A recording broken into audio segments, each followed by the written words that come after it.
Good afternoon. We're going to get started.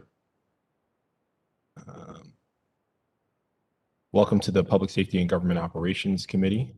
My name is Mark Conway, Chair of the committee. In attendance, we have myself, Councilman Burnett, Councilman Cohen, Councilwoman Porter, and Councilwoman Ramos. I don't see any other. I see Councilmember Stokes visiting today.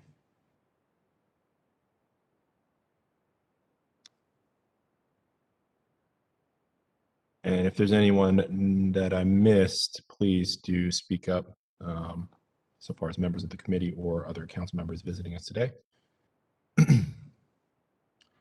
And next from the council, from the members of the Office of the President, do I have Nikki Thompson on the line? Thank you, Mr. Chair. Thank you, Nikki. Matt Stegman. And Aaron DeGraffenwright. And on to the mayor's office, do I have Natasha Mihu on the line? And Nina Themelis. Thank you, Mr. Chair. Thank you, Nina. All right, so this afternoon, the committee will have a hearing for Bill LO 21-0012, Baltimore City Fire Department, EMT firefighter pre-employment screening and hiring process for the purpose of requesting the fire chief or their designee to present information on the overall recruitment, pre-employment screening, and hiring process for EMT firefighter application cycle that began in 2020, but was postponed due to COVID-19. This oversight hearing is mandated in Article 9, Section 1-9, reporting requirements of the Baltimore City Code. This bill was introduced on July 19th, 2021, and it was sponsored by myself, Councilmember Conway. So at the legislative oversight hearing held by this committee in August, the fire department and the Department of Human Resources informed us that 2,994 candidates applied for the EMT firefighter job announcement, and that after a review of those applications, they intended to send roughly 2,858 invitations for candidates to participate in the written test.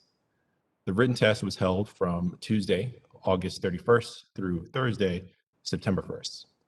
During that time frame, only 778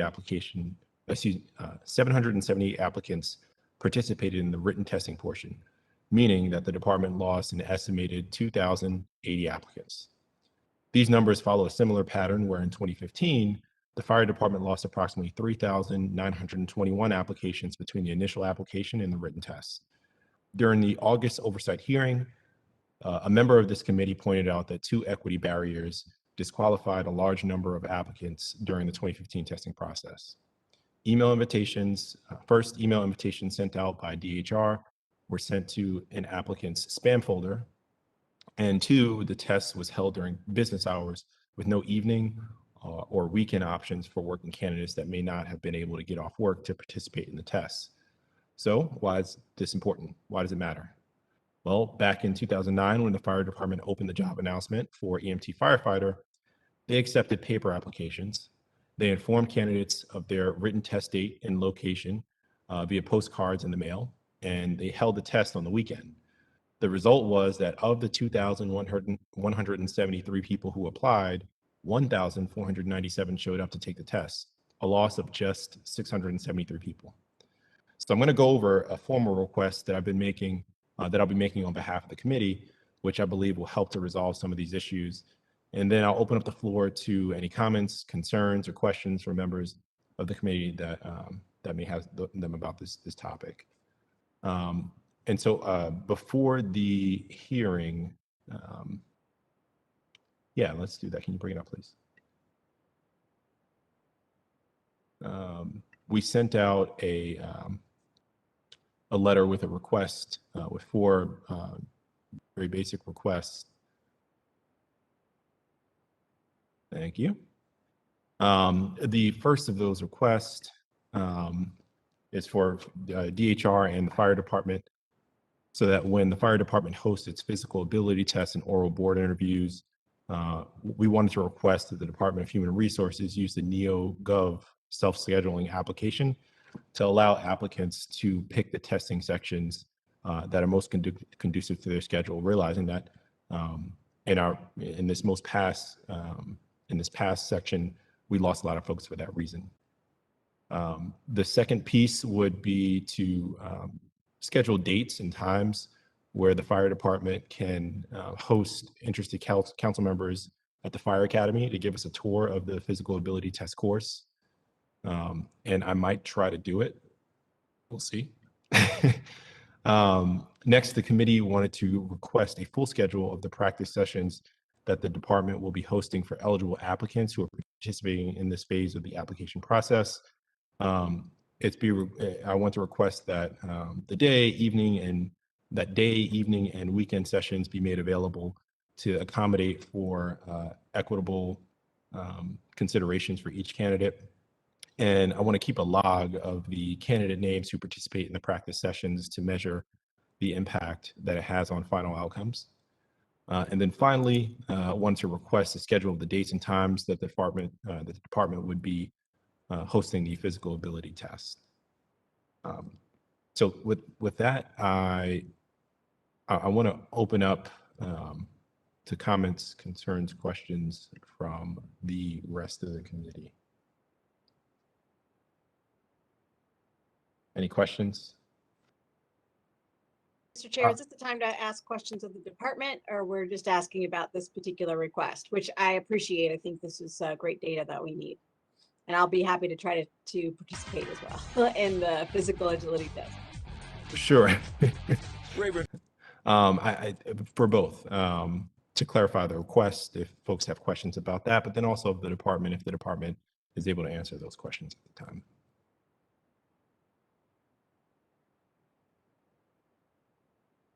Any questions? Questions for the department? Councilwoman Ramos, all yours.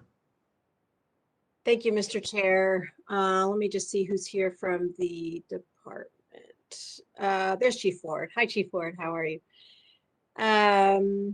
Obviously, this is an important topic for all of us because we have seen, especially in 2 incidents in my district, where the lack of EMS staff has had a significant impact.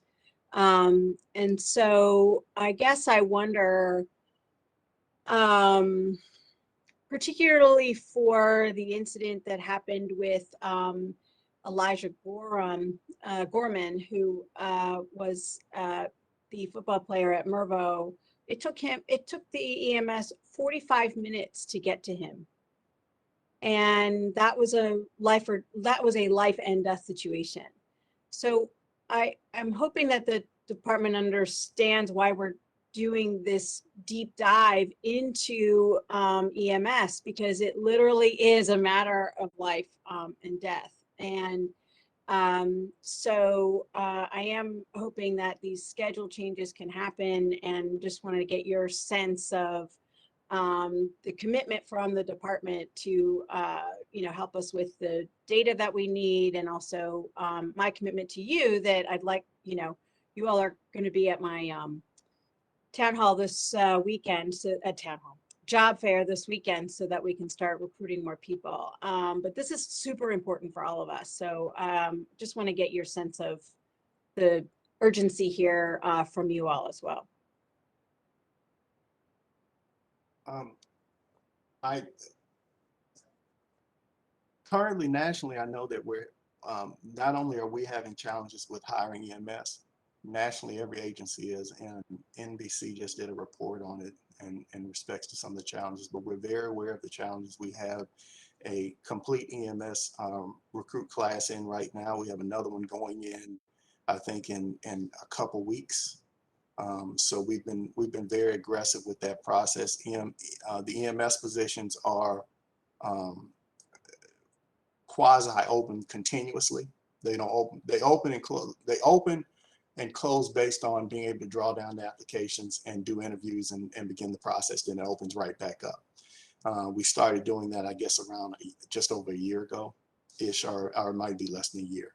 So I'm very aware of some of the challenges that we have in that area, and we're really working on them.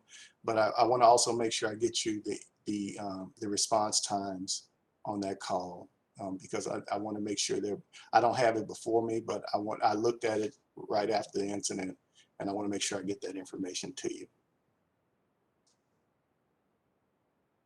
Thank you. I really appreciate it. And again, this is something that I think we all feel very strongly about. So I appreciate your working with us on this.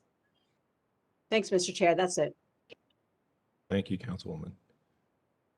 I want to ask a question. Chief Ford, can you give us a little bit of insight on why the turnout was so low compared to the number of folks we invited? Yeah, I have a general perspective about this. I do know that DHR and HR, the applications have been out there for 18 months, approximately 18 months. I do know DHR and HR reached out to the applicants periodically to let them know that some of the COVID challenges we have made it impossible for us to move forward with the process, which would have put us in a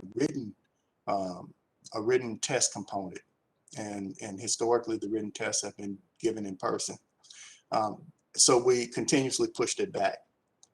Not only did we push it back at the same time we were doing it, I know 2 months or 3 months after our closing, our neighbors were already doing written testing agilities. We generally hire off the same pool of candidates, the same group of people that are interested inside of Baltimore and outside of Baltimore for that matter. So at the same time, we weren't moving forward with our testing process or having the candidates come in. Other agencies, other local municipalities, and I know this for a fact because at least I know that they were moving on with their hiring process because there's a Baltimore Metro Fire Department, all the metropolitan departments, all the departments around the metropolitan area, we meet quarterly. And we were continuously meeting and talking about the challenges that all of us have in EMS for that matter, and that they were moving forward with hiring. So as we move further away from that, and part of the reason, and we worked on ways to be able to do the written test respecting the COVID requirements. Some of the ideas that flew around was, okay, let's give the test entirely online. I have to be honest with you, that's one of the things I push back on. There is a digital divide, a significant one that I know personally in the city of Baltimore. I mean, I know intimately by my involvement with nonprofits and my involvement in the community. So I wanted, as soon as we had an opportunity where we were able to give the test in person, we did. When we invited these candidates, we always lose 30–40%. Even the example that you gave was, in perspective that we lost 600 people, over 600 people in that case. So it's not unusual for us to lose it. So it would be reasonable to suspect that we'd lose even more with applications out there at 18 months and people are still drawing, other people are hiring off that pool. Consequently, that's some of the biggest reasons why I think we ended up with the number we got. I don't want to underestimate that number because a large number of that group are Baltimore City residents. Awesome. That makes a lot of sense, and I appreciate that that perspective. Can you give us a little bit of insight on what some of the barriers were that stood in the way of hosting the written tests on the weekends? Why wasn't that provided as an opportunity? Is there anything stopping us from doing that? What's the consideration? We did discuss it and it was a consideration. I can't tell you, I can't remember exactly what the challenges were beyond staffing, because every time we do it, there's a significant amount of staffing that we place there that involve both. Hold on one second. One moment, please.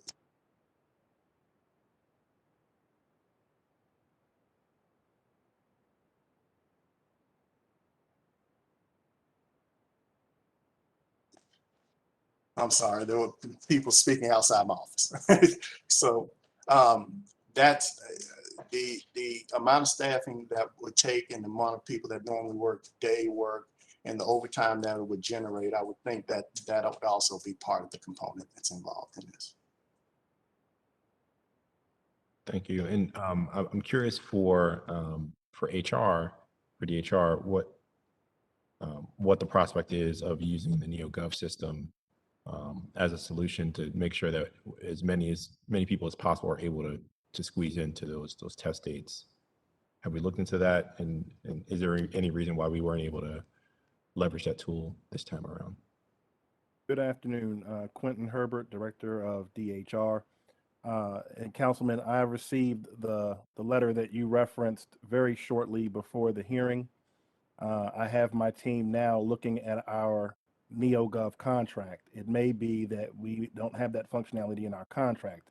Certainly, if we do, that is something that we will look into and work with the fire department to see if that is a feasible tool for them to take advantage of as well.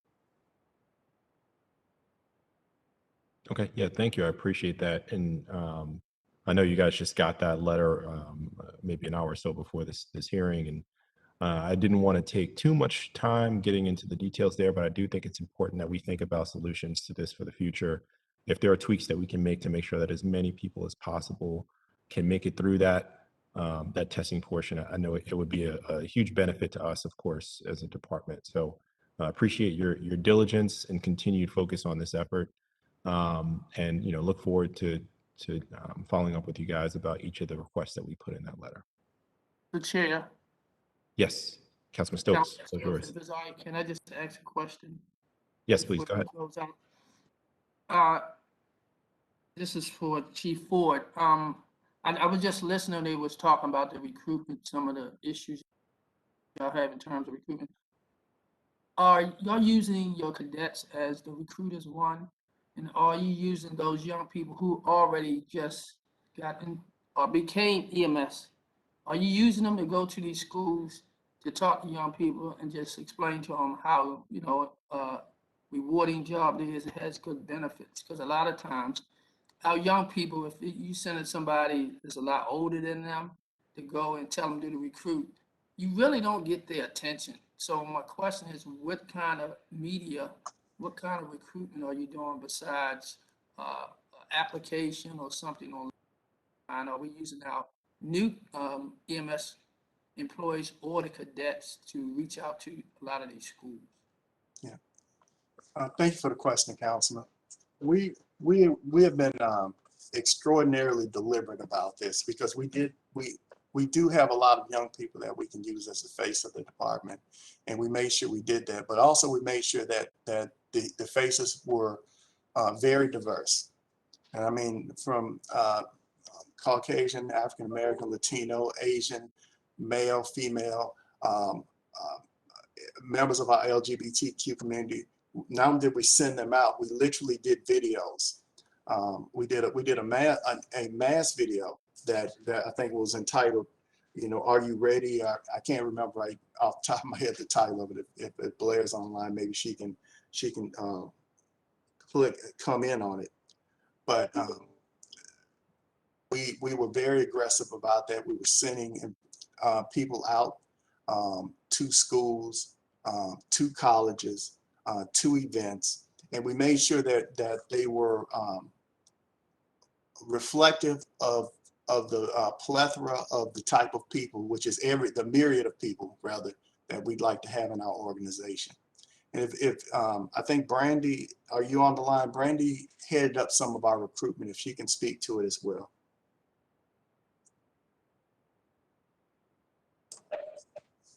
Yes, hello everyone. We led a very aggressive recruitment campaign throughout the city. We visited every city council district.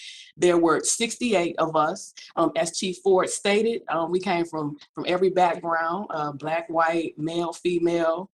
Half of the team were Baltimore City residents.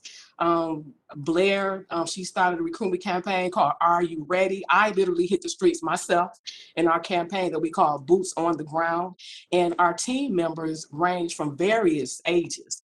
We had individuals in their 20s, individuals in their 50s. So there was a very aggressive recruitment campaign. We literally canvassed the city. We went to schools, various organizations, you name it, we were there. Mr. Chair, if I could just do a follow-up real quick. Go for it. Mrs. Brandy, am I Mhm. correct? Your name? Yes, yes. As the chairman of education, I would like to work with you on that. Okay. Because when y'all did all that recruitment, did you look at what you could have did better and looked at maybe had to change some things? Because I just believe it's a great opportunity for our young people, but something gotta draw them to want to really get involved with going into the EMS. It's great money. You don't have to go to college and come out of college and you got $100,000 bill. You know, that kind of stuff. It got great benefits, great retirement.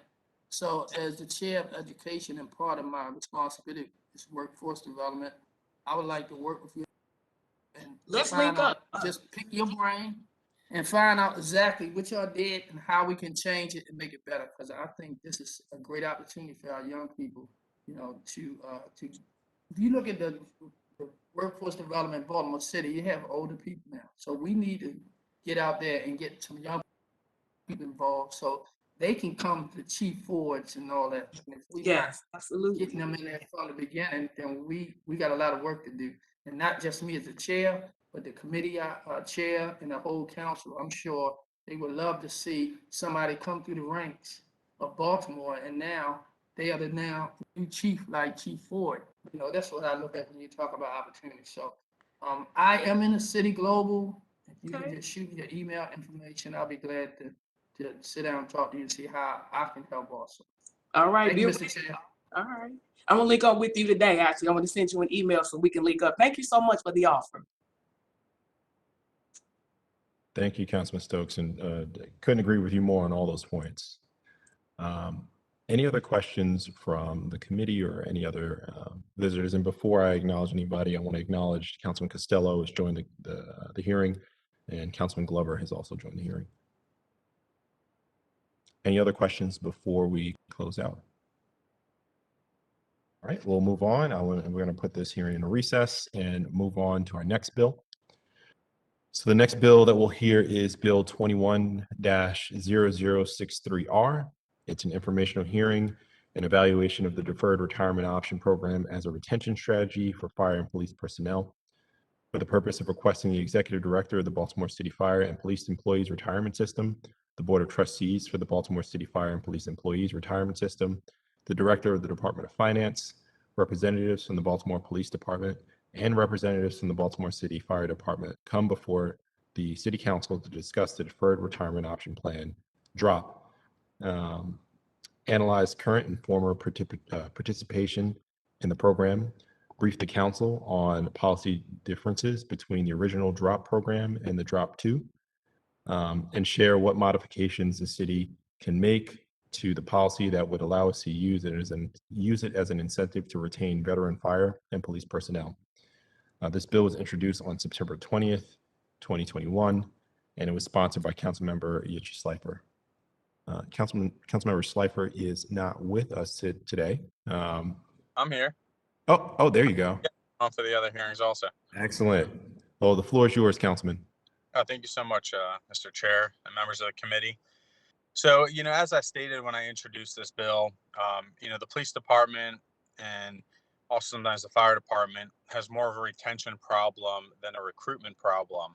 And for the last 6 years, there have been frequent conversations around police recruitment and the need to rebuild the ranks of the department. But little effort has been focused on developing a comprehensive retention strategy to keep officers on the force. Since 2015, the police department has lost approximately 1,200 officers while only hiring a little over 1,100 to fill those vacant positions. These losses have been reported as the exact numbers are 650 retirements and 630 resignations. The police department has stated that on average, they are losing 19 sworn members per month, a number that makes it virtually impossible to keep up with adequate staffing. In '96, when the city faced a similar problem, the DROP program was created to incentivize some of the more veteran personnel to defer retirement for a minimum of 3 years while participating in this program. When it was created, it allowed these people, fire and police employees, to continue working while banking the equivalent of their pensions for 3 years in an account that earned 8.25% interest throughout the years of the program. And the member participation has been declining due to current interest rate offerings. In 2020, the city saw the first wave of firefighters and police officers who were affected by the 25-year pension change begin to exit their ranks. If we want to slow down this mass exodus of public safety personnel, we need to provide an incentive for those individuals hired between 1998 and 2006. And the original draw program was shown to be a proven retention strategy that works. And so my hope is to hear from the relevant personnel today and see if this is something that we should revisit and if there's other factors we should be considering. So thank you, Mr. Chair. Thank you, Councilman Schleifer. With that, the committee will now hear from agency representatives. Please state your name before you speak. We're going to start off with the city solicitor.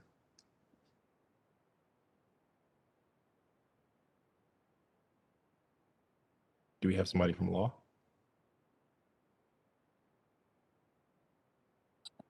This is Hillary ruling, Mr. Chair. We would approve a resolution for form and legal sufficiency. Excellent. Thank you, Hillary. Next, we'll move on to Fire and Police Employees Retirement System. Thank you, Mr. Chairman. It's Anthony Calhoun. My general counsel, Abraham Swartz, is with me also here. I heard the council members' comments do have a retention problem, but most of the people that we see leaving on our end are the younger people. There are more terminations and transfers in the last 6 years than there are retirements. And that number has gone up over the last 10 years fairly steadily. So that is it's running approximately 100 a year of terminations and transfers, and the retirements are a little less than 100 a year. So you see, that's one of the problems. If you have that much turnover and you're hiring roughly, they've ramped up. The last year they hired about 198, but a lot of years it was 140 to 180. So that's the first thing I wanted to point out, because he pointed out the issue. The drop program is background. The councilman was correct. It was created in '96. It was at 8 1/4. The city found that difficult as the city of Dallas had the same problem, by the way. They were at 8 1/2, I think. It almost bankrupted the pension fund, and they had to change theirs. They've been going through a lot of changes, but it's very expensive. And you can imagine in this day and age, when returns are nowhere, the average returns. We had a great year last year, but the average returns are nowhere near guaranteed 8.5%. You can't get guaranteed. Mr. Chair, I'm sorry. I'm having trouble hearing because it's a little muffled. All right, now put the microphone close. How's that? Is that Thank good? you. Okay, I'm sorry. Getting a guaranteed 3% is, if any of you try to get it, you know that's very good right now.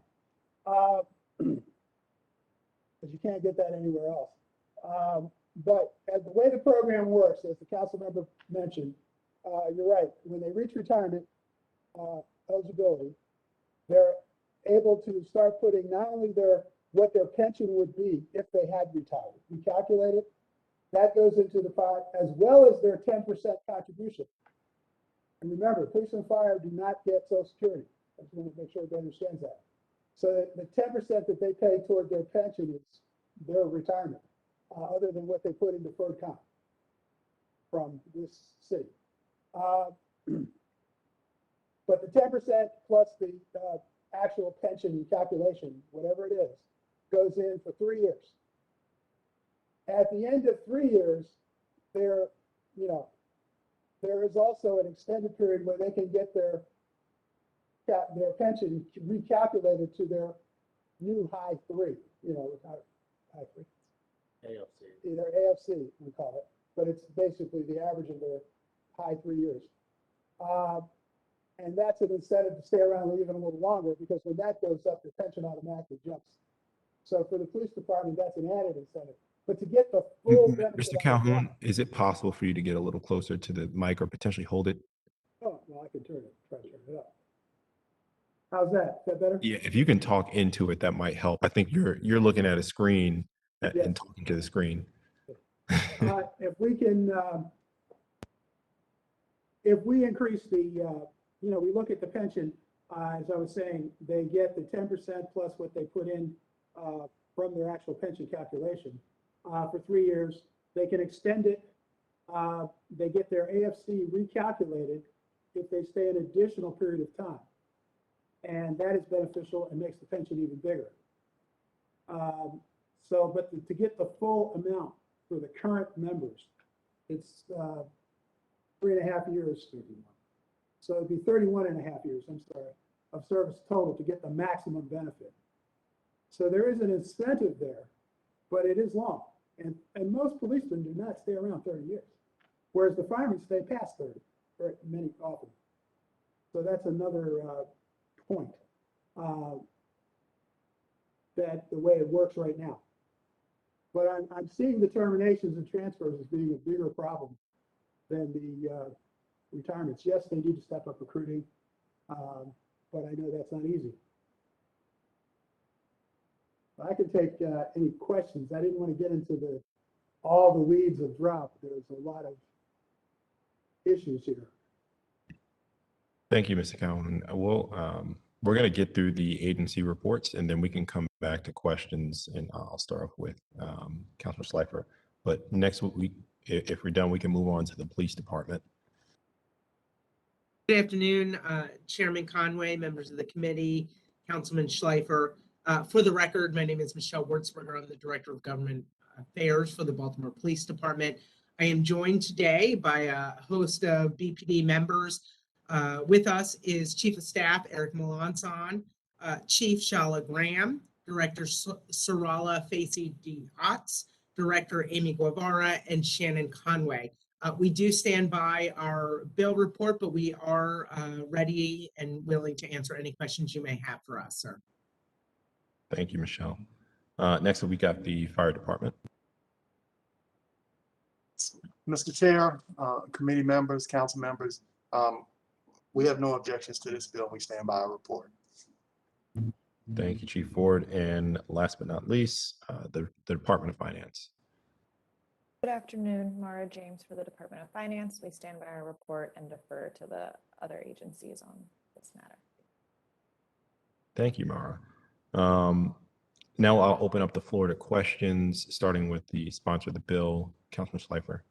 You have any questions? Yes, thank you very much, Mr. Chair. I got a few, but I'll just stick to two for Mr. Calhoun first. So first off, I mean, saying early on transfers is a bigger issue. I'm certainly interested in hearing more about that and what you guys are doing to address that. Certainly, we see that on the street as well, where people are coming to us, taking training, and then taking it to surrounding jurisdictions where they feel that, they're getting a better bang for their buck. But one thing I guess I want some clarity on, you seem to have said that, you did say that 3% return is good, and you also mentioned that you can't get that anywhere else. So are you saying that the 3% that's currently in place is an attractive enough incentive? Because it's not accurate to say that you can't get 3% anywhere. Some of the worst investments you can possibly have are generating far greater than a 3% annual return. That's actually the smallest of the returns you can get. You can buy bonds that are giving you more than 3% return. So can you just explain that a little bit? And are you saying that where we are is a good place at 3%? We're an investment business, and this is a guaranteed return, no risk, none whatsoever. And I think you'd have a hard time finding that. Also, even the bonds, you buy government bonds now, they're not paying 3%. So. Well, I beg to differ in a factual basis that there are bonds that are paying above 3%, especially at the level of investment you guys are making. But my question was, are you saying that 3% is a good enough incentive for these public safety officials? I'm saying that it's a reasonable one for a no-risk return that is affordable. That's affordable. So how much is the current program costing the city today? What, 16? You had the cost on it.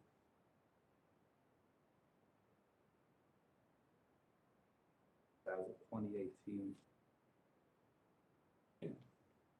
It's between, it varies obviously depending on the returns, overall returns, but between $6 and $11 million a year right now. Okay, and if it was at the 8.25%, what would it cost the city? I'd have to assume, let's just say 3 times as much. Yeah, I The would. interest rate would be almost 3 times as much, so it's 3 times as much. So can you explain that a little bit? Because if you're saying that that it's that these are backed bonds that these are guaranteed returns, so what are these? What is the investments that you're actually making generating? We don't.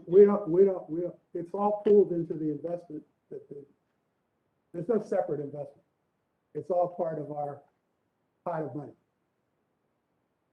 So why is it costing? So why is it costing the city?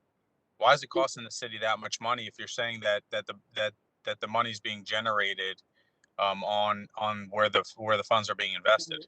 No, you're missing the point. It's not a separate investment. I have liability to the pensions, and that's my primary. The investment is for the pensions. This is an add-on to the pensions. So if I add on, there's an extra cost. Can I interject just one thing, Councilman Schleifer? The most important thing to realize about this particular discussion, the one you're asking, is that drop accounts are fictitious. The payout is on a fictitious account that's based on somebody's retirement, 3 years of retirement as of a certain date, plus real accumulated contributions. Those contributions would have been made either way. And then the total of the fictitious retirement amounts plus the accumulated contributions are then accumulate interest at, let's say, 3%, and all of that is calculated as of the date of retirement. So it's not like it's a separate pot. Yeah. So to your point, I think a lot, not you, but a lot of people have like an idea that, oh, I have a drop account, like I have an investment account out there somewhere that's accumulating money at a certain. That's not what's happening at all. And I understand, and I'm sorry, you didn't say who you were. So I'm Abe Schwartz. I'm general counsel for Fire and Police. And so I understand what you're saying, and we're talking, I guess, on two separate things at once. Is that what it costs the city, but also what it means to the fund. I mean, certainly with people staying in longer, that's better for the fund than if everybody retires if you have a group of people retiring at the same time. Certainly, it's better for the fund to not have that happening, right? Which is why I would assume one of the reasons why the elected official fund is a lot healthier than some of these funds, just by the amount of people that are actually tapping into it at a given time and how often they're tapping into it. Yeah, I mean, it's hard to talk actuarial stuff when you actually order an actuary. You don't get a straight answer, but I think just to make it simple, the elected officials, I think, is in great shape because you have 17 elected officials you worry about. We've got 10,500 participants, so we worry about 11,000. So, that, as you can imagine, the liability grows over time. So the point, I mean, just I guess the point, if you can just answer this, and then we can move on to somebody else's questions, and I'll come back to my other ones. But is the fund better off having people staying in the fund longer, or having those people retire quicker? It partially depends on how much more you pay. Obviously, what happens, like all things like this, I can pay you a lower amount for a longer period of time, or I can pay you a larger amount for a shorter period of time. So because remember, if they stay long enough, I recalculate their pension and I pay them more money. So, because they've gotten 3 raises, not to mention a promotion or whatever. So it depends. So, Right, but we have, okay, all right, I'll let them move on to other questions and I'll come back to it. thank you, Councilman. And I have a question that maybe ties to this because I think we're talking about the investment accounts, which are one part of the equation, but I think we also should be thinking operationally.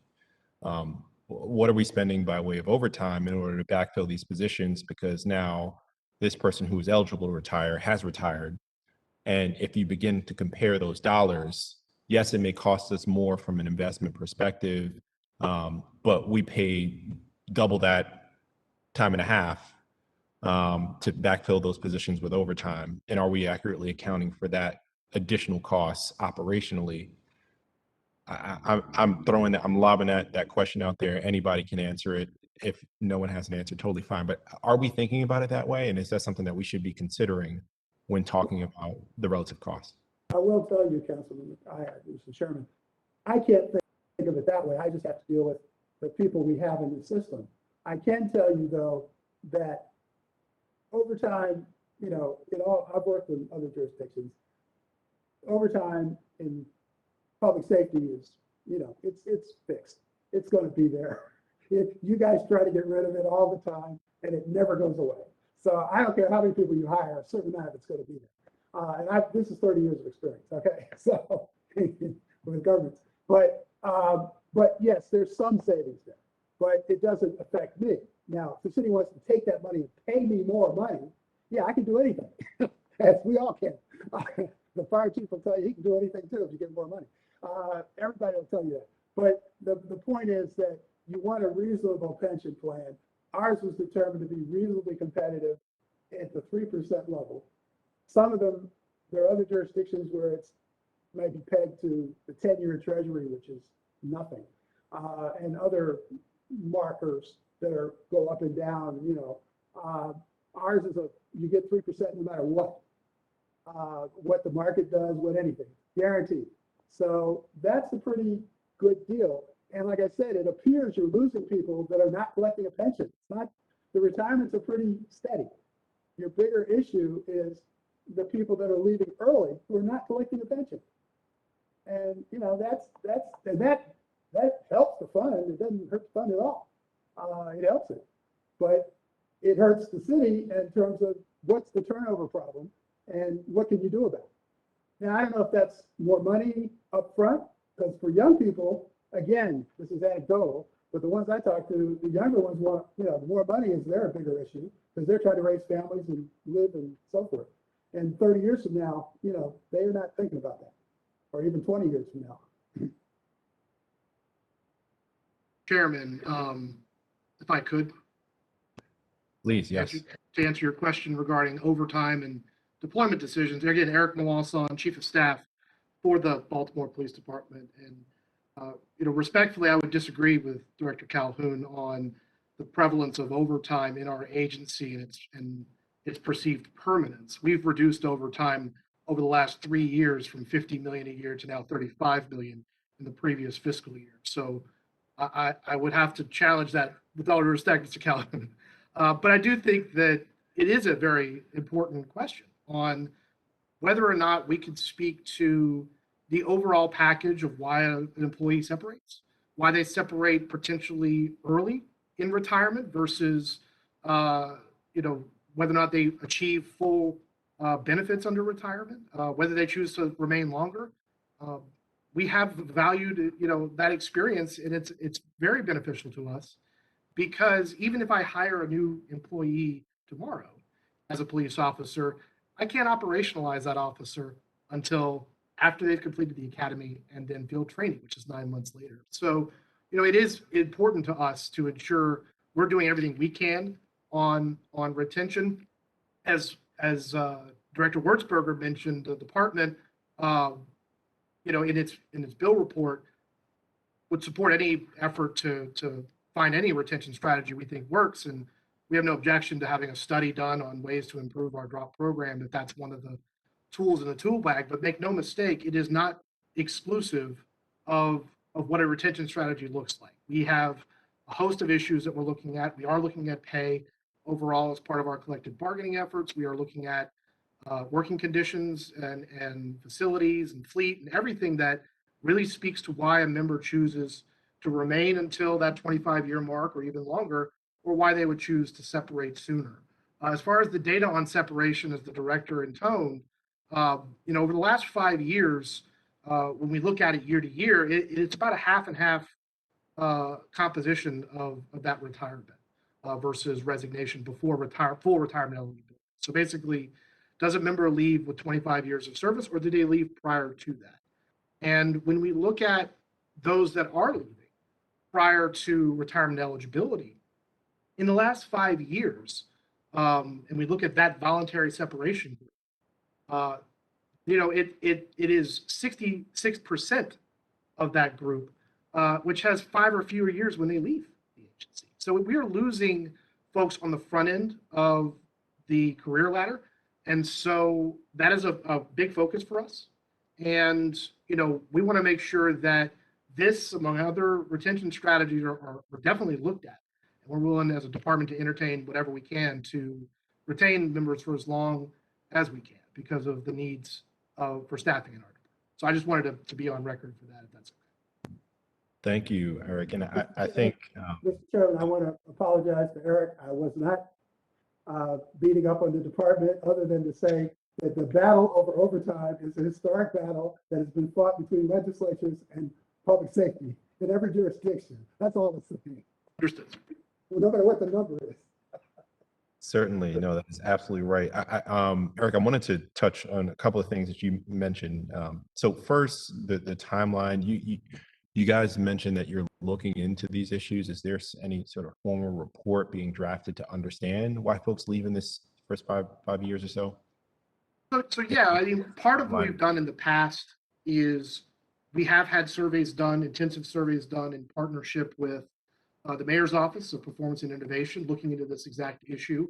And, what we find is amongst the issues, it's working conditions, it's ability to move up in the department, fairness and equity, pay, retirement, these are the kinds of, in that order, the issues that are spoken of by our members when they are describing the reasons why they're considering leaving or why they decided to stay.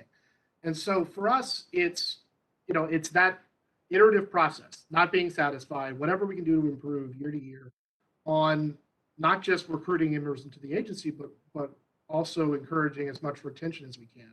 We have produced these reports in conjunction with our consent decree process. You can find them online. One of them is a broad-based retention strategy, which speaks to all of these different pieces of the puzzle. And it's about resource management. We have to do better on how we can use our budget and making sure that we're making smart decisions on those kinds of investments. We do that in partnership with council and with the mayor's office in that process. And again, in collective bargaining, I'm working with the labor commissioner right now on our collective bargaining efforts with the FOP. All of it has to be looked at, and we are actively looking at it. Awesome. I need to take a look at that report you guys got online to help better understand the problem. And tied to understanding the operational downsides of not having strong incentives to keep people past that sort of back end of their career, the retirement date. Of course, we talked about overtime. Do we have any way of quantifying the brain drain that happens when we see senior folks or longstanding officers who understand the system well leave and maybe not be able to mentor or train up folks behind them? Is there any way to quantify that? Is that something we've looked into? Specifically, it's something that is known to us. It's very anecdotal, unfortunately. Putting a dollar figure on it, or even the number of hours, let's say, of retraining efforts or anything else, some of that is to the good of the agency. We need to make sure that continuity is flowing throughout, regardless of a person's personal decision to leave the agency or to retire. But overall, there is a training cost of, bringing on new people into the agency. Again, as I mentioned before, it takes 9 months to really operationalize a new hire to be in a sworn position on their own, let's say a patrol car, to replace an officer who's leaving the agency. And so, that alone, that overlap, if you will, is something for which, just to cover a patrol car costs overtime if you don't have the straight time resource to cover it. And so, yeah, I mean, that's a mathematical effort. And it's borne out with how we deploy our resources, whether we have sufficient resources to staff specialized positions or to be able to grow in areas of the agency where they do the most good when it comes to reducing, preventing, and deterring crime. And so for us, it's a constant struggle, constant battle. The commissioner has to balance those resources to the greatest effect and remain within budget. Thank you. Is there any way to measure the lack of continuity and how it affects operations? Is there any sort of industry standard in understanding that? I don't know. It's not something that I've seen before. Yeah, I'd have to go and pull information from major city chiefs or the International Association of Chiefs of Police to answer that question. We can do that research, but overall, the biggest costs of losing people is the overtime drain associated, as you mentioned, on the agency to backfill a vacancy in the districts or wherever. Thank you. Any other questions from folks on the committee? See no further questions. Councilman Schleifer, do you have any additional questions? Yes, thank you, Mr. Chair. So Sure. my next question is, how much money is currently in the fire and police employees retirement system?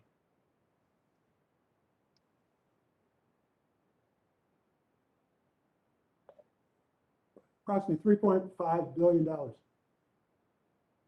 I'm sorry, how much was that? 3.5 billion. 3.5 million, you said? Billion. Billion. Okay, I was going to say that did not sound right. Okay, and how many uniformed personnel do you currently have in the agencies that were hired between 98 and 2006? I don't know off the top of my head. Okay, is that something we can get for the committee? Police and fire, might you have that information? Could you repeat your question, Councilmember? I'm sorry. No, just how many people are in both these agencies that were hired between 98 and 2006? 649 sworn members. I looked that up before here. 649 members currently in the agency were hired between January 1, 1998 until December 31st, 2006. And what's the number for fire? It's 492. 492. Okay. So we have we got around 1,100 folks in public safety that are in this criteria right now. Okay. And then my next question is for Mr. Calhoun. So you were saying about the issue is with with the younger guys, which the police department clarified. But do you believe there's a correlation between what the young guys see is happening to more senior members and part of their decision to basically start their career off in what I hear all the time is uncertain, an uncertain future and uncertain conditions, which that law that the lawsuit that was brought and that fight back and forth regarding retirement and how many years on people need to be and changing that up, I know it's had a huge impact because I also did a survey of BPD members and that was something I heard all the time. Do you see that there's a correlation between these young guys leaving for that reason? And if not, what do you think the reason is that the young guys are choosing to leave? Sir, since I'm not in contact with them on a regular basis, I don't know. Even anecdotally, because we sign them up and generally don't see the younger ones unless they come in to leave. And some of them are leaving their transfers definitely to other departments, but some of them are, as far as we know, are leaving police work altogether. Now, what that's about, you'd have to ask the police department. And they're the ones talking to these guys and know these guys. But I will tell you that remember the type of pension that this exists here. It exists almost nowhere else. Teachers, police, and firemen get, better guaranteed pensions than almost anybody in America these days. So, because the number of people getting that type of pension, including in the city of Baltimore, has been greatly reduced over the years. So that's all I can tell you.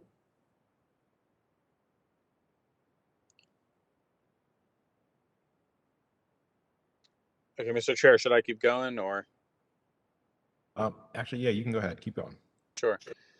So wouldn't a more competitive drop like we've had in the past slow down these people who are leaving for more competitive compensation elsewhere, or just looking for some type of change?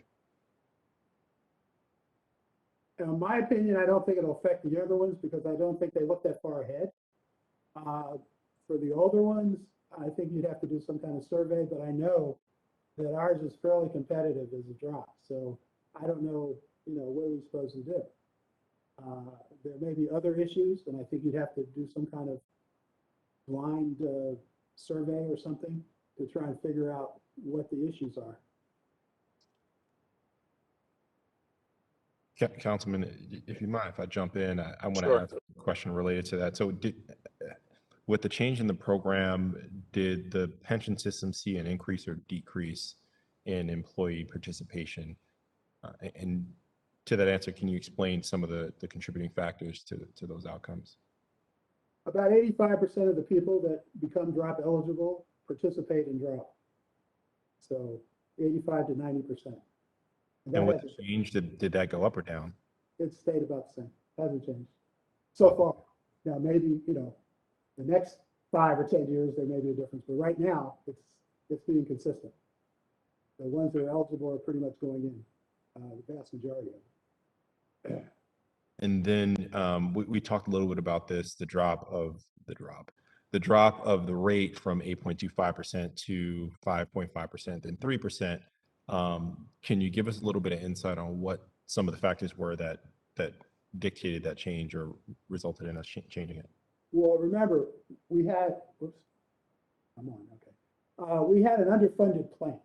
So that was, the issues were making changes to the plan to make it easier for the city to afford to fund it. Because it's underfunded, the city was making a larger annual payment to the fund than just the current cost. It had to make up for the underfunding in the past. So some changes were made.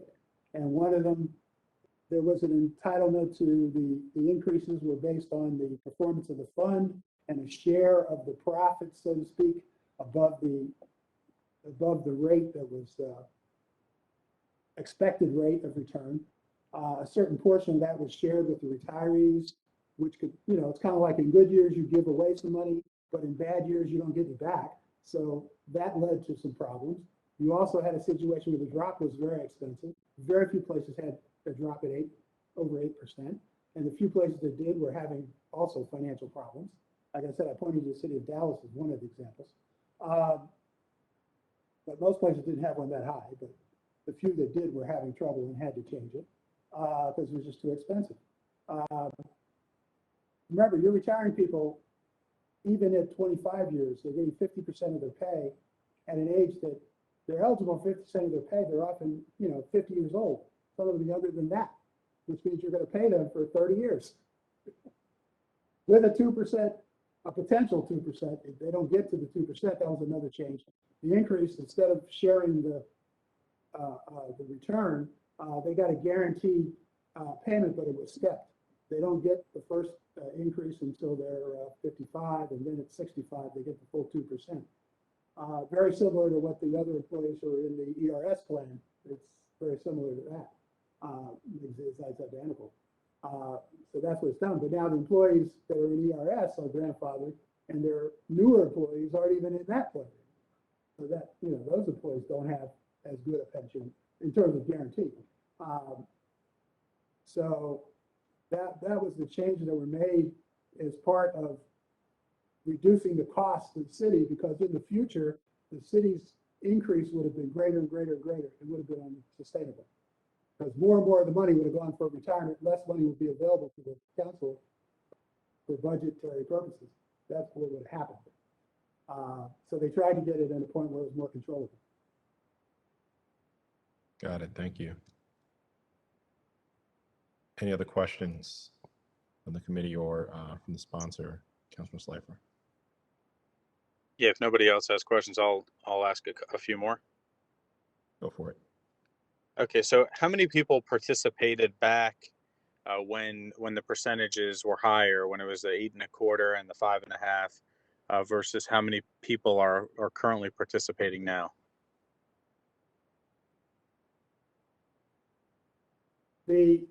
Of the people that are eligible for the 5.5%, it's only a handful that are left.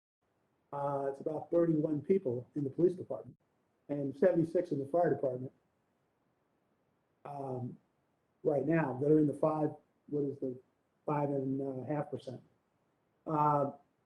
In the 3% drop, though, you have 389 people in total that are participating in the 3% drop right now. I'm sorry, how many was that? 389. 389. And how many were participating back, in the earlier years of the program? I don't know the number, but I can tell you it was around 90% of the people eligible. Remember, this is a tricky thing. There's only so many people that have to be retirement eligible before they can get into drop. Yeah, and let me interject with what Mr. Calhoun just said. The 389 reflects people that just became eligible. There was a good 5 years at least between the time that somebody could have been eligible for 5.5 and then nobody was eligible, because remember the eligibility of drop is tied into service eligibility, which went from 20 to 25. So there was a kind of a long hiatus where people couldn't go into the 3% plan, weren't yet eligible for the 3% plan. Anybody that was 5.5% was a 20-year person. Anybody that was 3% were not eligible until they reached 25. So there wasn't a gradual step kind of participation. It was a cliff. It went, okay, people were 5.5% because they were 20 years, and then nobody went into drop, the 3% drop, because they needed to have 25 years.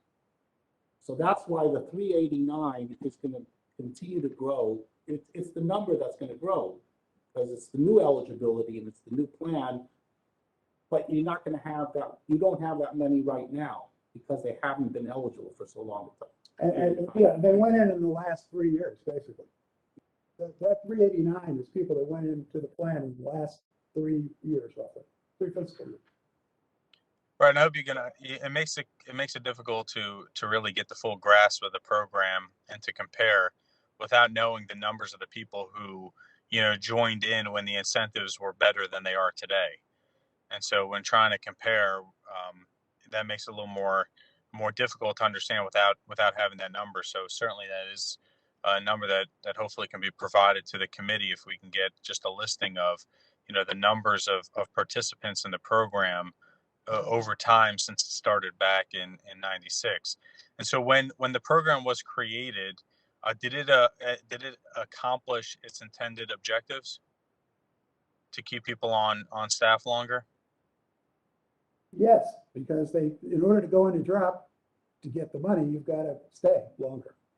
So we had many hundred people in drop, so they were staying past their retirement time. Okay, so it was successful. So how much longer did they stay with the city at that point? For the police, it was only about 3 to 4 years. That was usually accepted most senior officers. They stayed long enough to build the pot and then they left because police often have other options for job opportunities. So getting another salary while collecting their pension, not to mention sometimes the other salary includes starting to earn Social Security credits or adding to some they had from part-time work or whatever. is very attractive to them. So knowing that it was a successful program and accomplished its intended objectives, I, when the factor was done to bring it down a percentage, I mean, was there studies conducted to see what the unintended consequences are? Because just on this brief hearing, which has been very informative, so I appreciate everyone's participation.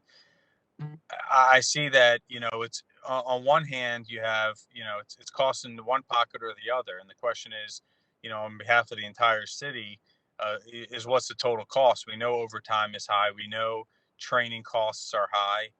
And we know losing, you know, some of the institutional knowledge. I mean, I can just, you know, speak on, you know, in my past 6 years here, certain, you know, senior officers who left the day they were eligible to leave, ones who were very entrenched in the community, understood the challenges, and, you know, were some of the best employees that we had. And so I understand the costs associated with it now, but, you know, has anybody done a cost benefit analysis on this from going back through period of time to see if this is actually, you know, if it's actually costing us a lot more overall than it would be to just keep this program going at 8.25%? I don't think anybody's done that, but you've also had other issues. In all fairness, Mr. Councilman, you've had turnover in the police department leadership. You've had turnover in the mayor's office.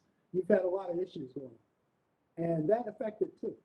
And so it's hard to put a cost on this. More stable situation in the department years ago might have made a difference in the leadership changes and whatnot. I don't know. I can't speak to that. There is a report that was produced about this when they did it, which was produced by the finance department. Siegel is the consultant they used. It was in 2013, which looked at the public safety pension study. It's a public pension study. And the finance department, I suggest you check with them, but that was a study that was done initially before they made the changes, right after they made the changes. So that's, I can, you know, refer you to them for that.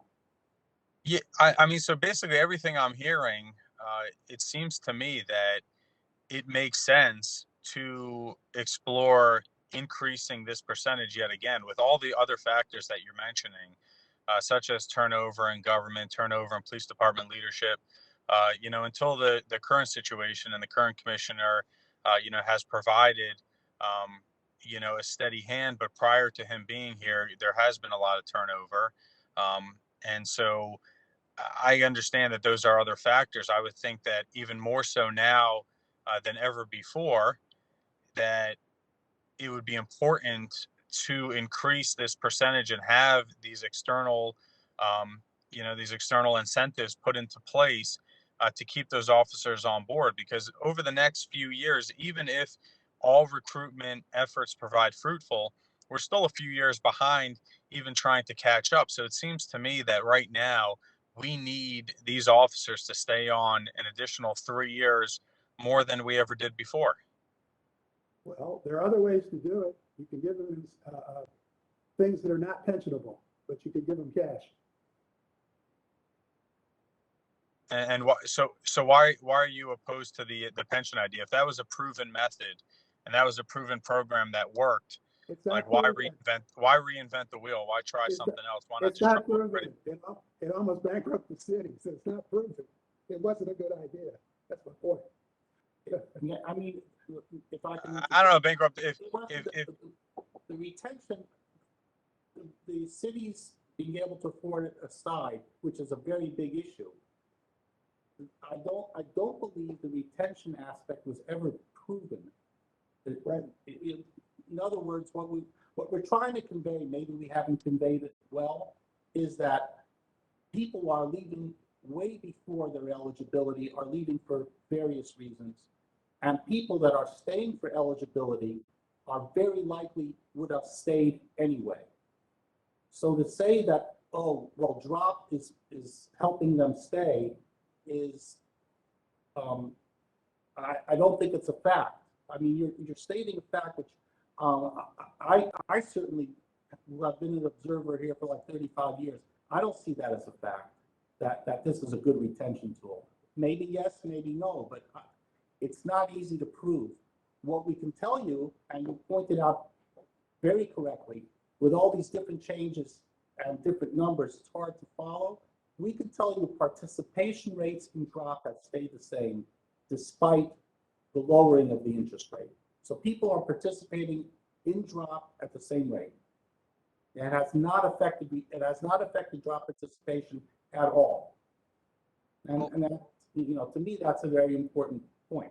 Well, well, that's not what we've learned. That's not what we've learned today. And I guess I'm a little confused how you're confident on that conclusion about why officers are staying or not staying at the back end of their career, but you can't.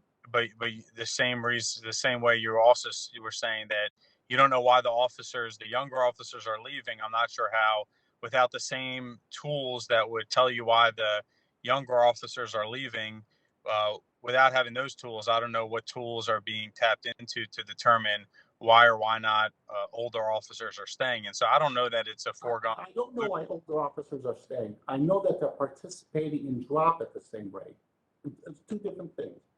I don't know why people stay or leave. I want to make sure. I want to hopefully break through the impasse here. It sounds like what Mr. Calhoun and his colleague are saying is that the drop program, even though we dropped the rate that we were awarding folks, still had the same participation. And although the numbers of folks that participate in the program are lower, it's because fewer folks are eligible. Is that correct?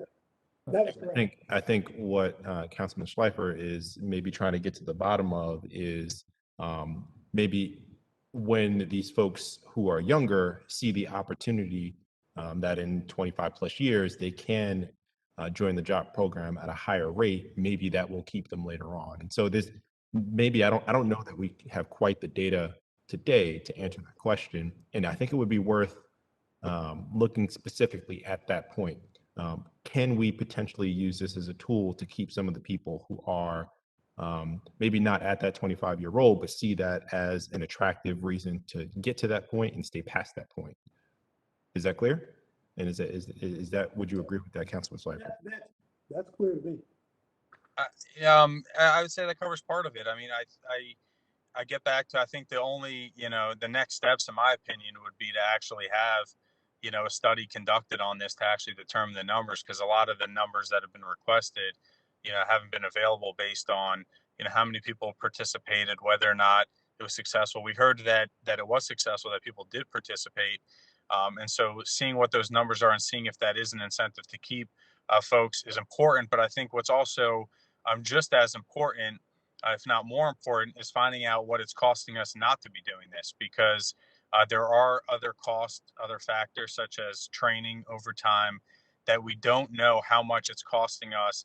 Every person that does not participate and does not stay on an additional 3 years that we then have to, back end, we don't know what that's costing us financially, but also performance-wise. And I think the police department made it very clear that that there's certainly a strong cost to that. And so I would like to see a study conducted to determine if this is a solution, and going back to the way it was, if there was a good cost benefit on it, and if not, to also determine what other incentives would be in place. I don't know that just straight handing people cash or giving a bonus is going to make a difference, because if what was said before holds true at the end of the study, is that people who are staying on are going to stay on anyways, then why would a handful of cash bonus up front make a difference between that versus on the back end and seeing their pension return grow? So I'm not sure why one would be better than the other, but I think a study certainly in order to get to the bottom of that. I think I agree. With that, are there any more clarifying questions before we move to a vote?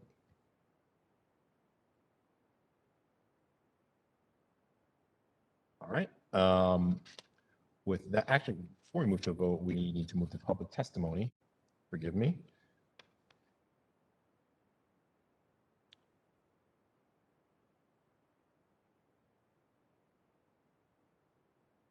All right, so for public testimony, committee staff will coordinate public testimony. Please be patient. If you are connecting online, please use the raise hand function to indicate that you wish to testify. That's located on the bottom right portion if you're using WebEx application. Each speaker must state their name before speaking, and users who cannot be identified by name will be unmuted by the host one by one. If you do not wish to testify, please say so when you're unmuted. Attendees will hear 2 beeps before, when they're unmuted, so please state your name and begin your testimony. And if you are inaudible, you will be directed to call back or to provide testimony in the chat function. With that, see if we have any hands raised.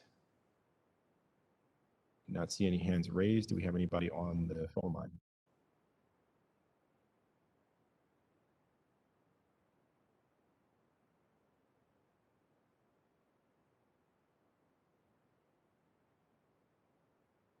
All right, we don't have anybody on the phone lines. So we will move past the public testimony. And I will entertain a motion to move the bill favorably.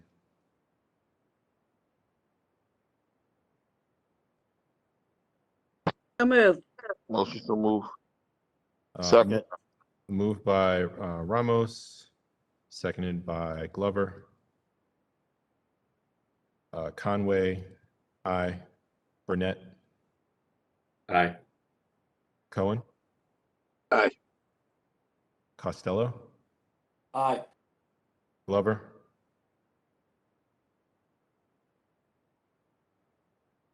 Councilman Glover.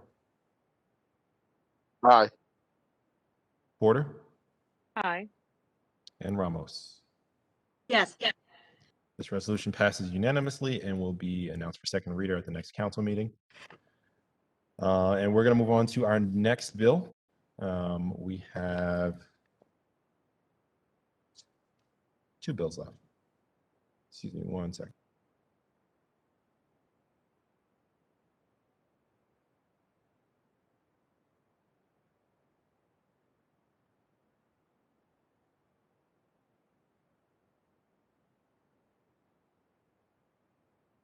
All right, the next bill that the committee will hear all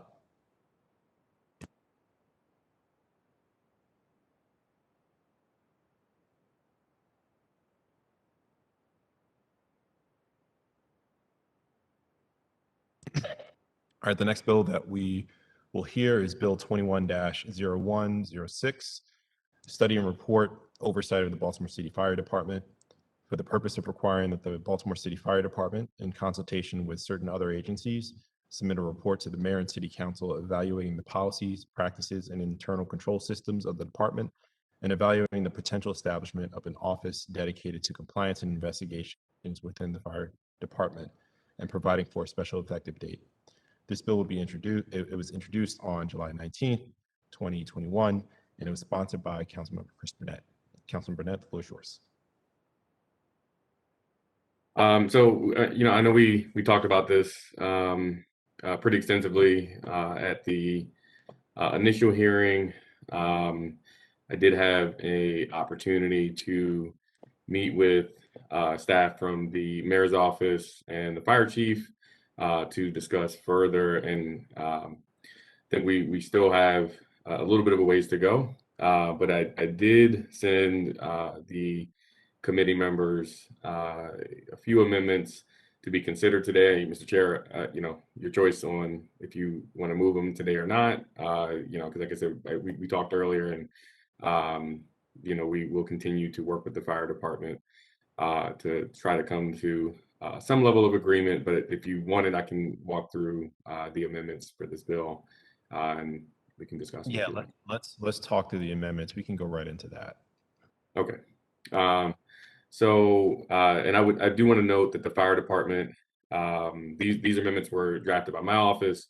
They have, for this one, I think I only had one for this, the second bill. There were a few others that I think we're still working through. But for this one, for 21-0106, the first amendment relates to the due date for the study and report. The bill, as initially drafted, gave the fire department 120 days. Councilman Burnett. Yep. Do you mind sending the amendments to Sam, and we can pull them up so folks can see them as you're walking through them? Okay. Give me 1 second. No problem.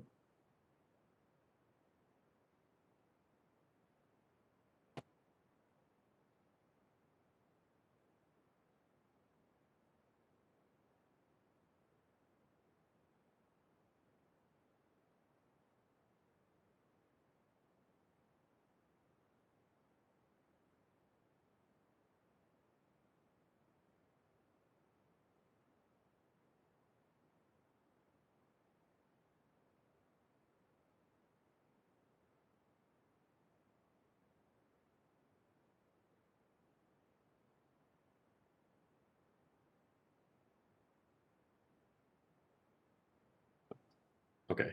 You should get them in a second. Awesome. Thanks.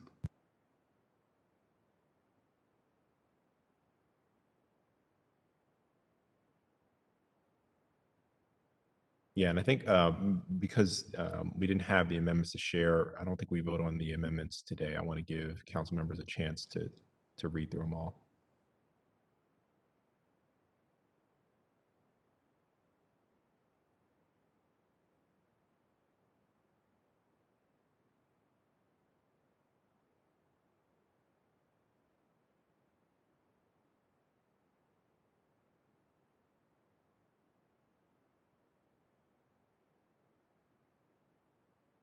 Okay.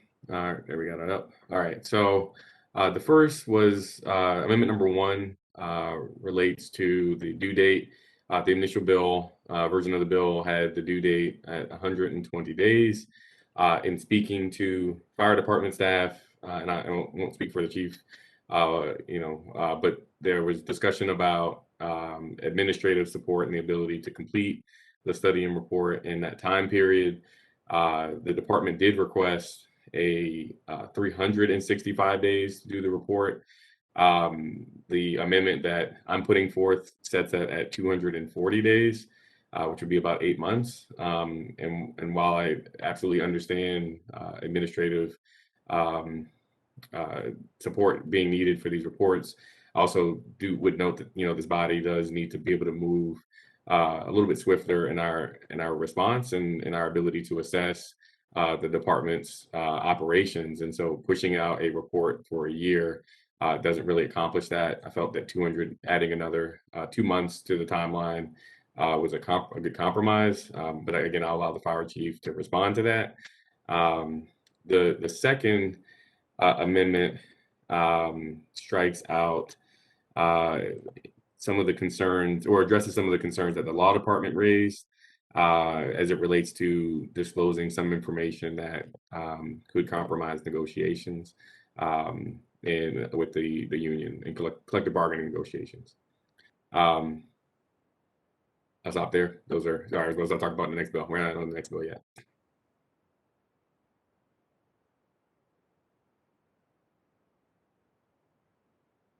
Here, what I'll do, if the Mr. Chair, I fire have a department question. oh, please go ahead, Councilman Rebels. Councilman, thanks for bringing these to us and for all of your attention to these issues. I really appreciate it.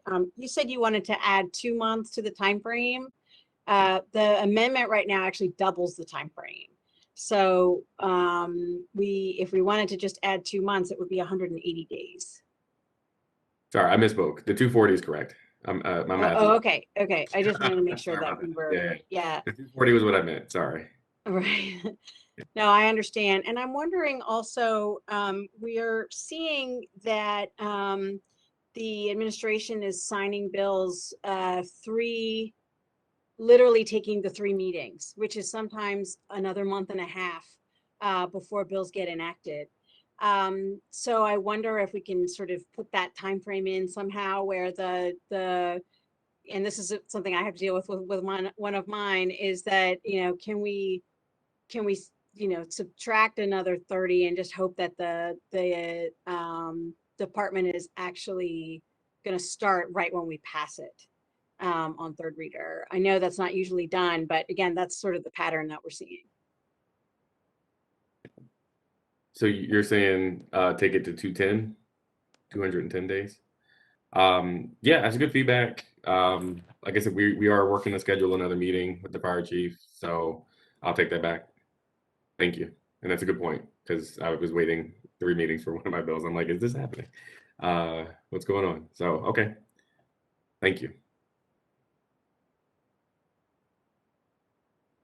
Awesome. Thank you. Any other questions about the amendments put forward before we move on to agency reports? And we'll give the fire department a chance to talk about their thoughts on the amendments and any other thoughts they had on the bill. Any other questions? All right, seeing no hands, no questions. We'll move on to agency reports, starting with the fire department. Mr. Chair, committee members, council people, we have been working with Councilman Burnett to centralize this bill in a way that we could really effectively do the work. So I'm just thankful for the communications and the work that we're having up to this point. Okay, thank you, Chief Ford. We'll move on to the Board of Fire Commissioners.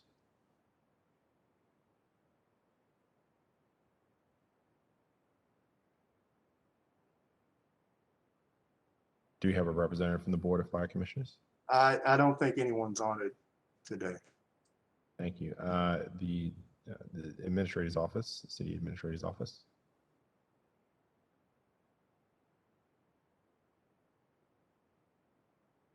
Nina, do we have a representative or any thoughts on progress and thoughts so far? Good afternoon, Mr. Chair. Nina Thumless, the Mayor's Office of Government Relations. We had worked alongside the bill sponsor in reference to the legislation, so we don't have any additional comments at this time. Okay, thank you, Nina. Next is the Law Department. Hello, Mr. Chair. This is Hillary Ruley on behalf of the Law Department. We would approve the bill for form and legal sufficiency so long as it includes that First Amendment that was just discussed by Councilmember Burnett that removes giving legal advice in public. And assuming that amendment or one that does the same thing passes with the bill, we would approve it for form and legal sufficiency. Awesome. Thank you, Hillary. Next, we've got the Department of Finance. Good afternoon, Mara James for the Department of Finance. We stand by our report. We do not oppose legislation and defer to the fire department. Thank you, Mara. Next, we've got the Labor Commissioner. Sorry, I was having difficulty unmuting. Good afternoon, Deborah Moore Carter, Office of the Labor Commissioner. We stand by our report and also want to caution against anything that would involve the that would impede the collective bargaining process. Thank you.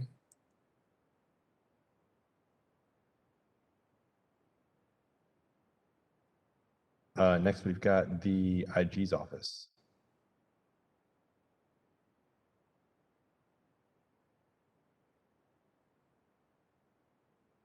Do we have a representative from the Office of the Inspector General?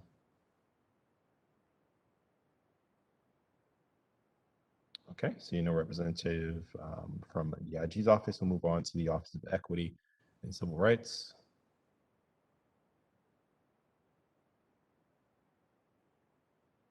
And seeing no representative from that office, we'll move on to the Department of Human Resources.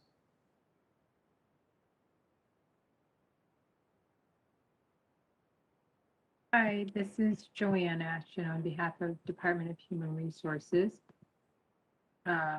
We don't have any objections and agree with what the Labor Commissioner has said, ensuring that nothing does impede with our negotiation and agreement. Thank you, Joanne. Camera on. All good. All right, any other questions from committee members about the bill, about the amendments put forward? seeing no questions, we're not going to vote on the amendments today. I just want to give folks a chance to review them one more time. And I know that Councilman Burnett and the fire department are continuing to work on this bill. And so there may be additional changes for our next work session. So I just wanted to thank you both. I know you're continuing to work together and happy to be helpful in whatever regard. Any closing statements before we move on to our next bill from the sponsor? Nothing at this time. We'll keep working and come back to the committee with hopefully something that we can all agree on or get close enough to. Awesome. Thank you, Councilman Burnett. All right, we'll move on to our final bill. Yes, our final bill. The next bill we're going to hear is Bill 21-0107, Study and Report Operations of the Baltimore City Fire Department, for the purpose of requiring that the Baltimore City Fire Department, in consultation with certain other agencies, submit a report to the mayor and city council evaluating the policies, practices, and internal control systems of the department, and evaluating the potential establishment of an office dedicated to compliance and investigations within the fire department, and providing for a special effective date. This bill was introduced on July 19, 2021, and it was sponsored by Councilmember Chris Burnett. Councilmember Burnett, the floor is yours. Thank you, Mr. Chair and colleagues. Again, another study and report bill around EMS operations, fire suppression operations, and fire department. We did discuss this at a previous committee hearing, and if you'd like, I can similarly walk through the amendments that I'm putting forth for the committee's consideration and take questions. Sure, Councilman Burnett, I just found out I read the wrong purpose clause. I'm going to get the proper one in a second.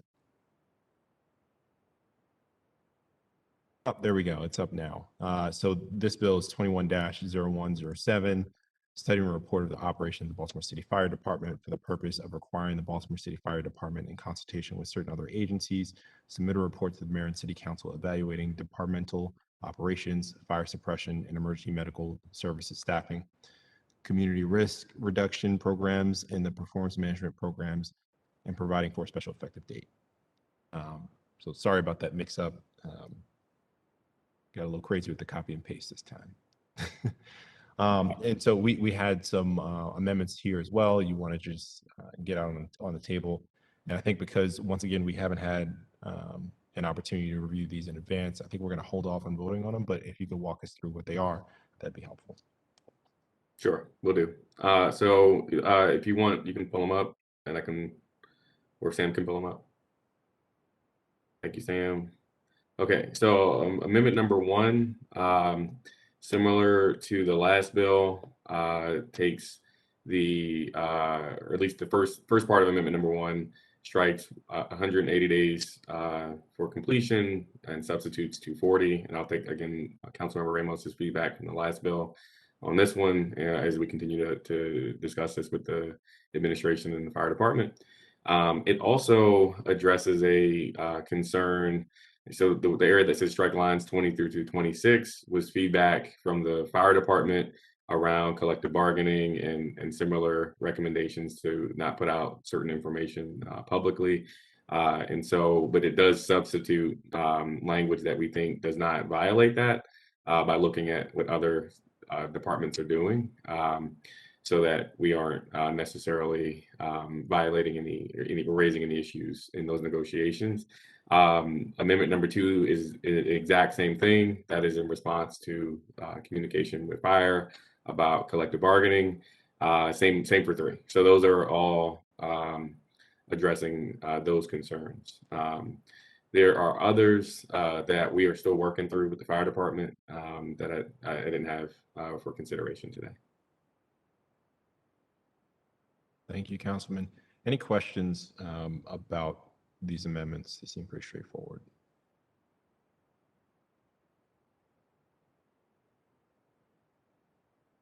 All right, I see no questions from folks on the committee. With that, we'll move on to agency reports. We'll start off with the fire department again. Chief Ford, floor is yours. Thank you, sir. Mr. Chair, committee members, council members, again, I'm looking forward and appreciative of having ongoing conversations with Councilman Burnett on these, and we just look forward to it. That's all we have to add to it. Thank you. Thank you. Next, we've got the Baltimore City Administrator's Office.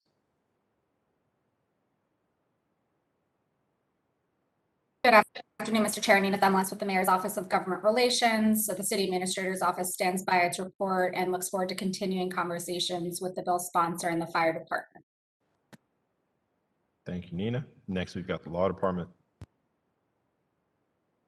Hello, Mr. Chair. This is Hillary Ruley again for the Law Department. We approved the bill for form and legal sufficiency, and we also reviewed the amendments that were submitted by Councilman Burnett, and they are also approved for form and legal sufficiency.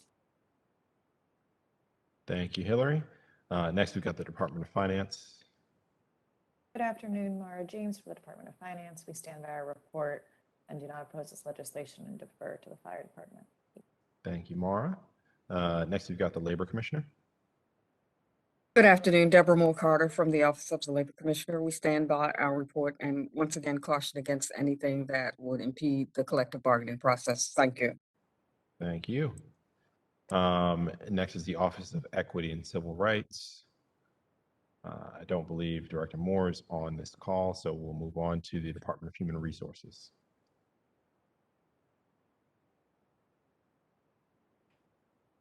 Hi, Joanne Ashton, Chief of Shared Services and Recruitment for Department of Human Resources. I'm sorry for that stumble there.